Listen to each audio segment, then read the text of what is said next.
Good morning, everyone. Page 1041, the Parashat Eikev. If we try to put together the entire parasha in just few words, one can use the word understanding human ego, or better put, understanding ourselves. We, as people who follow Jewish tradition, we bless God for everything. When we eat an apple or when we eat bread, we said Hamotzi. Blessed are you, God, Master of the universe, brings the fruits or bread, whatever we eat. We do that before the meal, we do that after the meal. Why? We all know that God is not by any means in need for our blessings. He's the one who created us. So in a sense, we are doing it for different reasons. It's not just because it's a kind of need or even desperate need from one above for those blessings. What's happening here? What transpired? So I think the best way to start this talk is to look at the theory of colors from the well-known Goethe.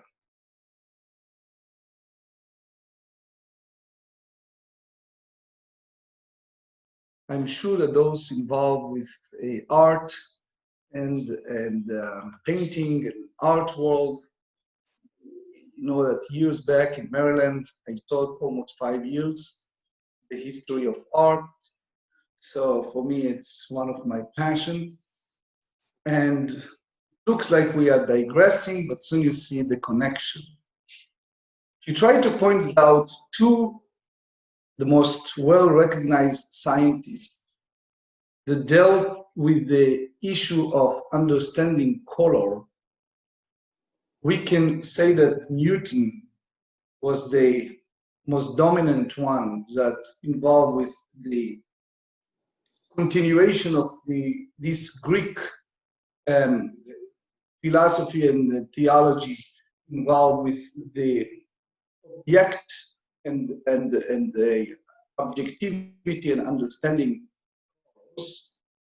And Newton hold in a very succinct, very short sentence that human understanding of colors, you go to a museum and you see a beautiful painting, according to Newton, is something, it's very objective.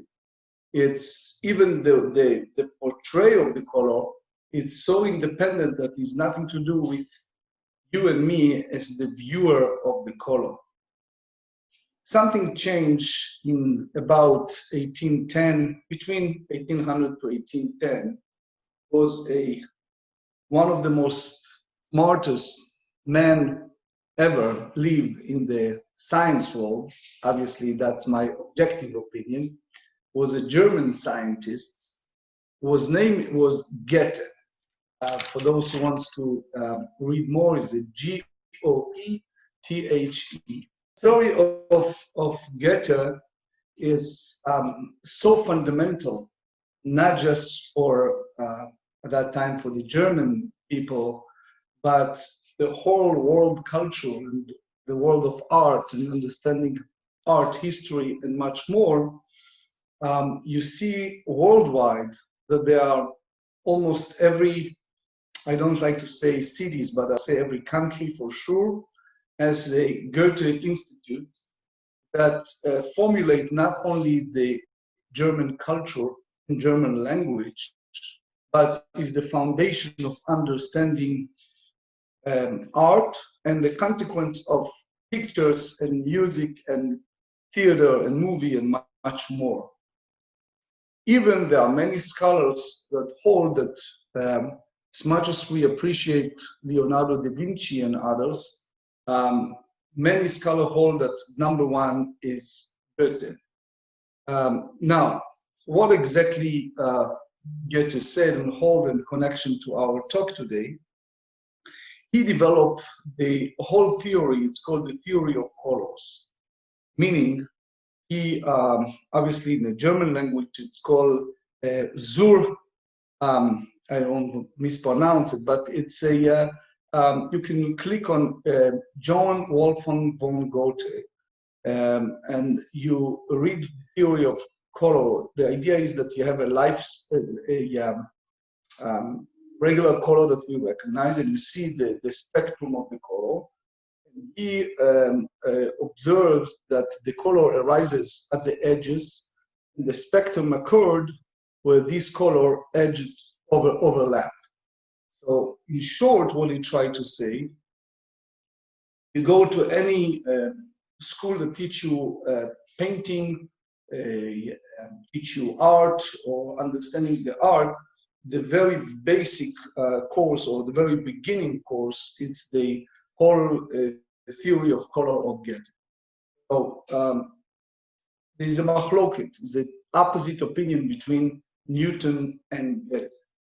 Up to the Goethe's time, the world held by the Newton idea, as we said, that it's all objectives and it's nothing to do with the viewer. The Goethe comes in and he just turned everything upside down. He said that the color is a total something that is subjective, and the world of art to this very day has a tremendous influence. I'm talking 2020 by Goethe theory. From commercial you see in a highway to other commercial or movies you watch, to a painting, without having the foundation of a Goethe theory, it's very hard to understand the mindset of artists or the pieces of art. I just want to give you a vignette, an example. It was a British well-known painter by the name of William Turner.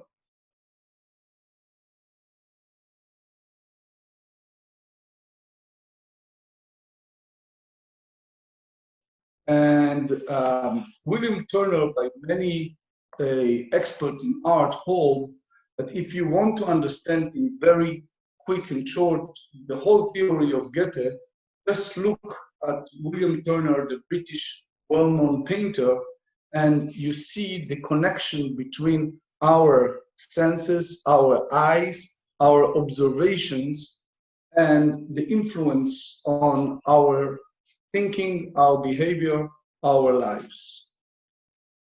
The idea of a understanding of William Turner, it was a Rudolf Steiner, another expert in the not just understanding color, but development of color in painting.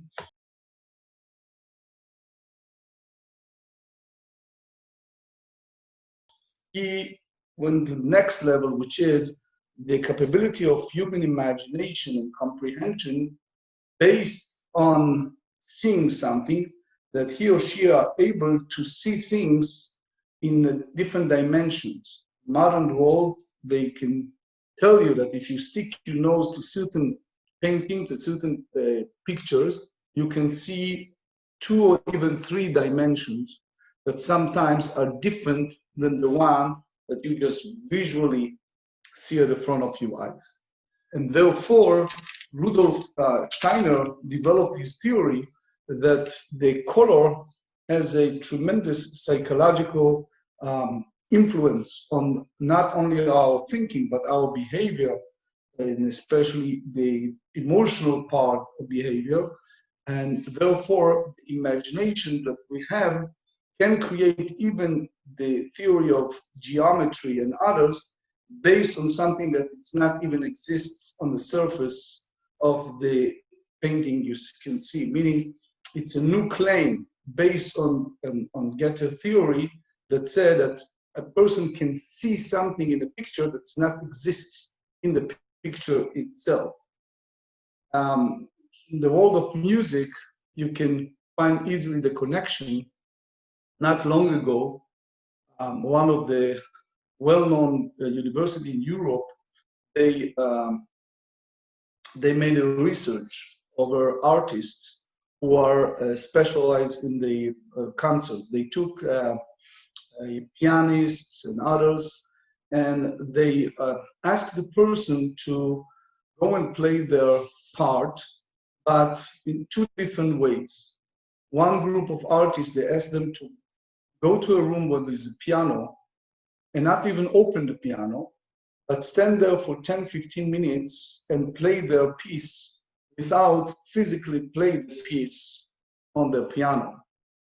Versus other artists, they just walk in, open the piano and start playing their piece. It turns out that in the person's imagination, as the Rambam pointed out much earlier, is a capability of imagining certain scenes and certain situation, and those who have for example, the pianist was the capability to imagine what they are going to play. They play way better than the others because they use their color and their deep imagination that not in a way existed at that moment because they're physically not yet playing on the piano. So the whole theory of electromagnetic understanding of picture, of vision, of nowadays understanding of commercials, anybody who goes to any art school and he or she has in their mind to reach those levels of being an expert in the field, they have to go and learn particularly Goethe theory. Why I'm saying all of that? It's because in our Parashat there are numerous of description of those gifts that the Almighty granted our people. And the fear and the concern that Moses expresses just before he passed away, he said, look, God gave you so many things. He gave you from heaven, that you're out of Egypt, went to the desert, great things happened. But unfortunately, you did not appreciate that and did not comprehend what and how good is it. And I have a concern, Moses said, that this pattern of being ungrateful or being unappreciative can go on, and you will be a self-destructive or even a rotten child of God. Therefore, Moses used a strong word to describe the color and the beauty of the land. Even he himself did not have a chance to be there his entire life. He described it in the most colorful way. He described the 7 species that the land is going to have. He described the life in the land after they divided between the tribes, and a lot of events that you need only imagination to foresee, to prognosticate the future. But he said it in one hand a very descriptive way, on the other hand in a very strong word of warning. Take for example the verses on this chapter 8, verse 11 to verse 20 some. Moses said, be very careful that you all of a sudden forget you God. And you, guess what's going to happen to you? You're going to build homes, you're going to build rivers, you're going to build vineyards, you have gold and silver, and you have a lot of things. Now, Moses was not there. He's just speaking of something that he already imagined and foresee in the future of the certain people, because he knows the mentality, he knows them, and he has this great prophetic capability to foresee the future. And then he said, verse 14, Veram levavecha, guess what's going to happen to you? Beware that your heart grow hotly. And you basically think it's all me. How? You forget what God did it to you. Verse 17, and you will say to yourself, guess what? It's my money. I work hard to make that money. My own power and my own mind and my own hand have won all this wealth for me. And that unfortunate situation that happens to humans all the time, when they are in a desperate need, they run to a house of worship and they pray. When they are granted, it's all in a narcissistic way, a person thinking in his or her ego that it's just me that created all of that.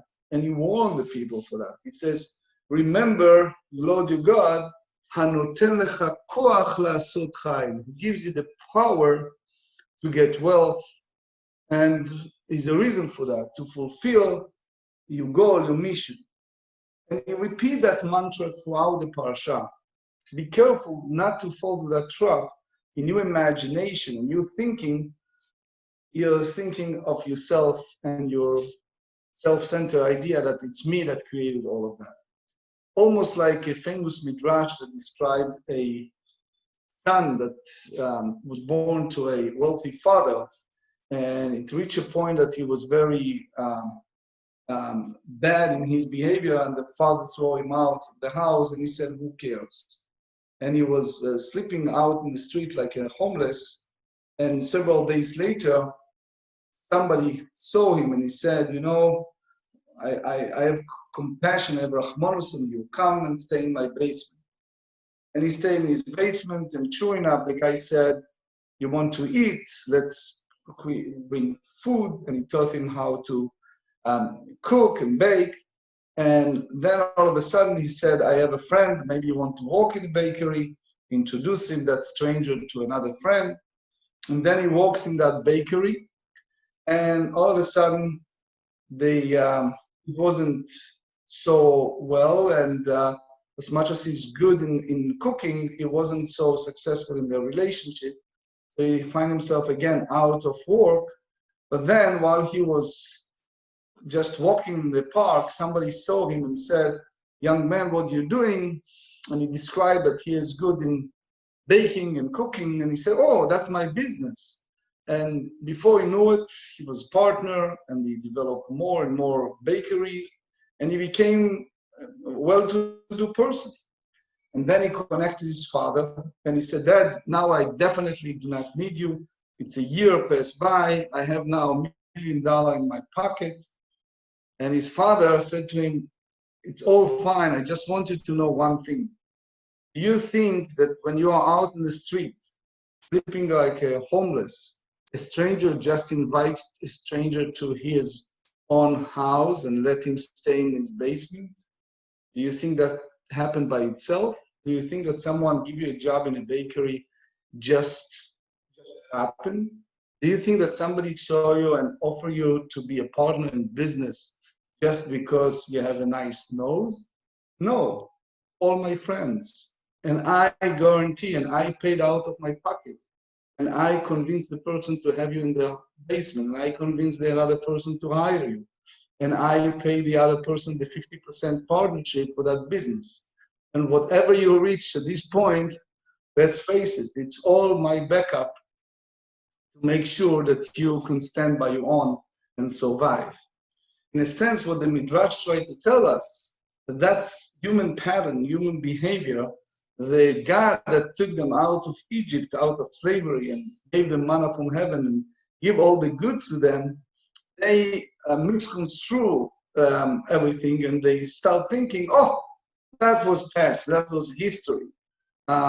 We are now independent. We are now can do things by ourselves. The whole institution of the bracha, that they said at the very end of the first aliyah, they said, ve'achalta ve'savata uberachta. Chapter 8, verse 10, you should eat, you should be satisfied, and you should bless God. It's the biblical institution by Moses of grace after meal. Grace after meal is for us to color, to comprehend in our imagination, to understand that it's good and it's important for us to make an effort in our every field and endeavor to to be successful. But remember, it doesn't happen by itself. We are partner with God. And therefore, when you are partner with God, God is the one who's there, out there to watch over you, make sure that you'll be successful. So is a great commentary on the Mash from one of the early rabbis, Yonatan ben Uziel. And he wrote on this verse, V'zacharta, you should remember your Lord, your God, give you the strength to be successful. He translated in Aramaic, Ihu hanoten lecha eitza lemikna nichsaya. That the Almighty God gives you the wisdom to buying property. Yes, you say, hey, wait, that's not the translation of the text. But the great Yonatan ben Uziel commentary, this is back about 1800 years ago, he tried to say that even when you are in a business, let's say if you are in real estate, don't ever think that it's your wisdom and it's your understanding and it's your greatness that you are able to know what to buy and what to sell and how to do things. Is there is God that's behind it. I would like to quote a beautiful statement from the late Rabbi Yosef Dov Soloveitchik, which called by many God, and I quote from his commentary on the Parsha. He said, there have been periods in our history during which everyone recognized God's presence in a historical event. They knew that what was occurring was closely determined and watched by the Almighty. In such times, man never doubted the divine presence in our midst. Every event bore witness to the direct involvement of God in human destiny. The entire period of 40 years of the Israelites' sojourn in the desert was a transcendental revelation experience, with the exception of a few alienating events. The Israelites in the wilderness were closely watched and guarded by the Almighty. Moses described this glorious period of God's presence in the midst of his people. But and you should remember the entire way on which the Lord your God led you these 40 years in the desert, and then fed you with manna, which you did not know. Your clothing did not wear out upon you, nor did your foot swell these 40 years. So in a way, the Israelites were free from daily cares and worries. They ate their bread, not by sweat of their brow, but in the knowledge that God was with them. And the Rav Soloveitchik concluded by saying, there was no need to till, plant, watch, and reap. The curse imposed upon Adam was suspended. So what Rav Soloveitchik tried to tell us here so beautifully, he said that it's not just the ancient Israelites, it's the color of which people see in their imagination and understanding themselves, because unfortunately there are people out there that the way that the ego and the mindset is the thinking that it's all me. Now back to the theory of colors. What exactly happened when we see certain colors? What exactly we understand when we see a certain, commercials or painting or something similar? We try to find a connection between that and our world, our small, minute, or as Carl Jung called it, me and myself in a mirror. And because we have our own subjective agenda, according to Goethe, unlike Newton, Goethe hold that it's a subjective, which means each person has his own background, his own subconscious understanding of himself or herself, and therefore when they see commercial or when they see picture, or people react differently when they watch movie and more, It's the emotional part of their subconscious interpretation of colors that affected the mindset. In that sense, it's not only the message of the Parsha of the ancient Israelite, it's us, it's ourselves in our daily lives. It's called Eikev, the name of the Parsha. What is Eikev? Eikev in Hebrew is the heel. Apparently, is the lowest part of our body, the very bottom part of our feet, and it's a part that in our heel we step, but we don't pay attention. Rashi tells us, mitzvot she'adam dash be'akevav, that it's a commandment that the person is not even aware, not concerned, not feel the need to understand. Further on, there was a great rabbi by the name of Rabbi Yaakov Baal HaTurim. He's a rabbi that lived after Rashi's time, and he was very good in the numerical values and the gematria and remez and hint part of the text.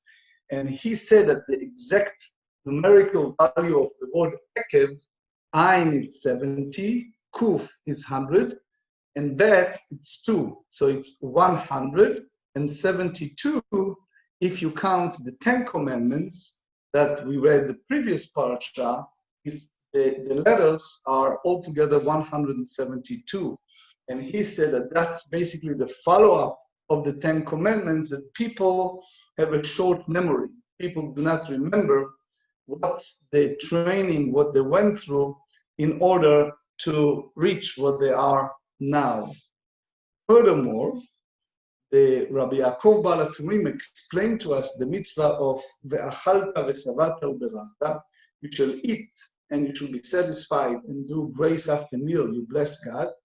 And again, people misconstrue that. People think that blessing after meal, oh, it's so long and it's so tiring and all these words. And the truth is, you can say it in any language, in English, in any language you wish to, but it composed over the years, because part of that is the way people unfortunately read throughout the Tanakh, being ungrateful. In the Talmud, it tells us that the first part of the grace after meal obviously was Moses before they entered the land. Then it was Joshua after he went through all these trials and tribulations, and he reached a point of conquering the land. Then it was King David and his son Solomon after all these endless wars and so much blood spilled before they reach the Uvnei Yerushalayim Kodesh. They conquering the heart of the Jewish people and the heart of the world, Yerushalayim, Jerusalem. But then there is another part of the blessing after meal based on this parasha, which called Birkat HaTov VeHaMetiv. This is a portion that we said after this part, meaning Moses, Joshua, King David, King Solomon, that part, and it's about the Avnei. This week was a very happy event on Wednesday, which was the Tu B'Av. The Talmud enumerated 7 wonderful events that took place on Tu B'Av. I'm sure that you're familiar with the Festival of the Matchmaker and the story how they match around Jerusalem between those who need those singles, but there was many other great events. One of them, it's a huge miracle that happened. Part of the persecution of our people was a mass murder of our people, of Jewish people. It was a city not far from Jerusalem. It was called Beitar. And at that city, unfortunately, it was a mass slaughter of Jews, and those bodies were piling up, like you see pictures from World War II, very similar in our imagination, and was there for a period of, hard to believe, but 7 years. 7 years, the bodies was out there and no one allowed to tend to those bodies. Then what happened is, at the era of Rabban Gamliel, with the connection with the Roman authorities, they allow us to go there and bury bodies. And miracle happens, as the Talmud described, those bodies not decay. meaning is no odor, is no smell. It's like they just get killed.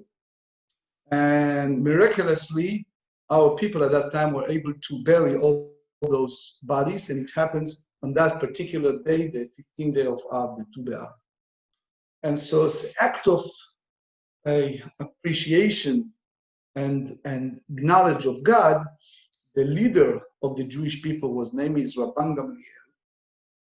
He enacted, he is with his great vision and understanding, he composed a special blessing. Bless you God, Hatov, who was good, Veham Meitiv, who is even good of the goodness. Why? One reason is that the body not decayed. Two, they allow us to bear all of our loved ones who are persecuted. So that's the second part of the grace after meal, that we, in a regular situation, if we're not in a rush, you need to recite. Then they ask a question, so how come, as much as it's a very beautiful blessing and a reminder of the Tu B'Av miracle and the ability to bury those bodies, but why it's in the Birkat Hamazon? Why is it part of the grace after meal and not part of, for example, Shmona Esrei, part of the morning prayer or things like that? Looks more appropriate. And Rabbi Yaakov Baal HaTurim, again, this great rabbi, he explained to us that basically, you see it also in the Rambam's writing. As you know, Rambam is not only a physician, but also a thinker, philosopher, and great leader and author. And he explained that for certain people, you can talk about spirituality and God and everything you wish to, and it's not really hits them hard. But if you speak about the death, the end of life, death, all of a sudden you hit their nerves, which means people, we know that, we all know by now that there are a lot of people who are considering a living people, but they're actually dead. Meaning, you see people running around, my Rebbe used to say, you see people running around the street, but they are robots, they are not people. They get used to certain things, you can change them, they think a certain way, you can talk to them, you can talk with them, they're robots. And living people are people who accept admonition, seek all their life to wake up their souls, try to be better, learn more, and that's the character of real wake-up person.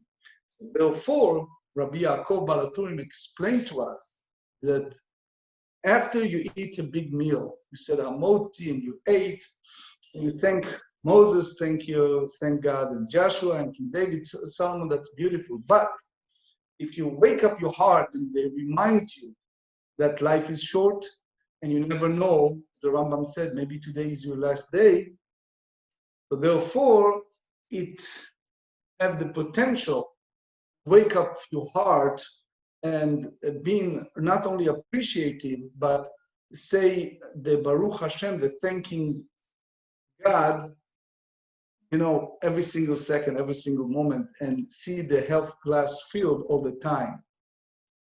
Because when you are thanking, say Baruch Hashem, and you say thanking God, and whatever I have, I'm thankful, what you're basically saying is, based on the Talmud in Tractate Brachot, you are saying thank you to God who allow you to use His word.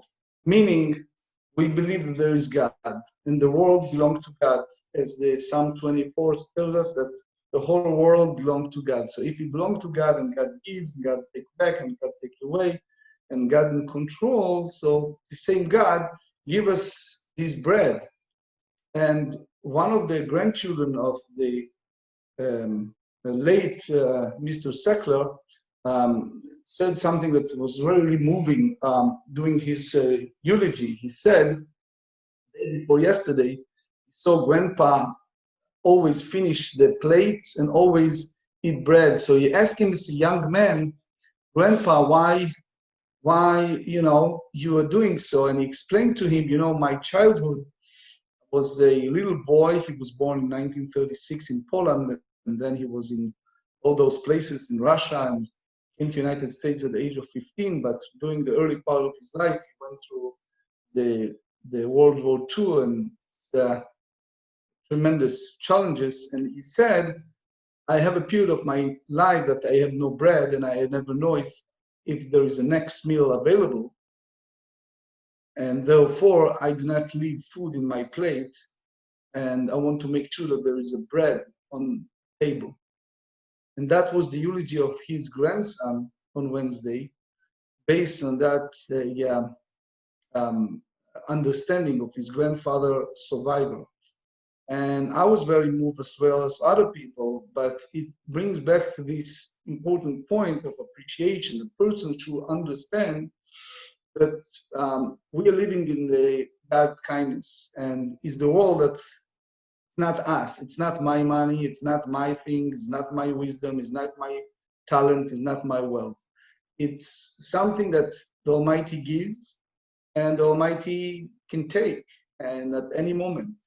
And therefore, I'm grateful that He allowed me to use His property, to use His food, and that's the reason why I say the bracha. And saying bracha, in my imagination, in my colorful imagination, I comprehend that there is someone above that let me eat and let me use something that belongs to the high above for my need. And that's the purpose of saying the blessings, and that's the purpose of the mitzvah of grace after meal, and that's the general idea of the Parashat, to understand ourselves, to understand our ego and our narcissistic trend of only about me and myself and my world, and to understand that the picture is much bigger. And obviously God gave whatever He gives. Parents many times can be an ingenious father and mother, and the children the opposite, and vice versa. Can have parents who will never have education, the children are super talented and ingenious, and you can see families of 8 children that each of them is extremely different. Again, leads us to understand that there is God who set up things and give certain gifts for certain time for purposes, and that's the big challenge all the time, to be a person who is totally at a state of sleeping, is as my Rebbe used to call it, walking dead robot, or a person who is alert and awake all the time and not behave like a robot, but behave with understanding that I have a goal here and I have an objective here, and is the purpose of my life, and is the purpose of the world. And as we explained earlier, the Goethe, the ingenious idea of subjectivity with pictures, because when we see painting, when we see commercials, when we see pictures, you can also comprehend in your imagination something that not always you see it, or something only when you stick your nose you can see it, and some other things that you can see only if you see it again, second and third time. And that's the reminder of Parashat Eikev. And I want to thank you for being here.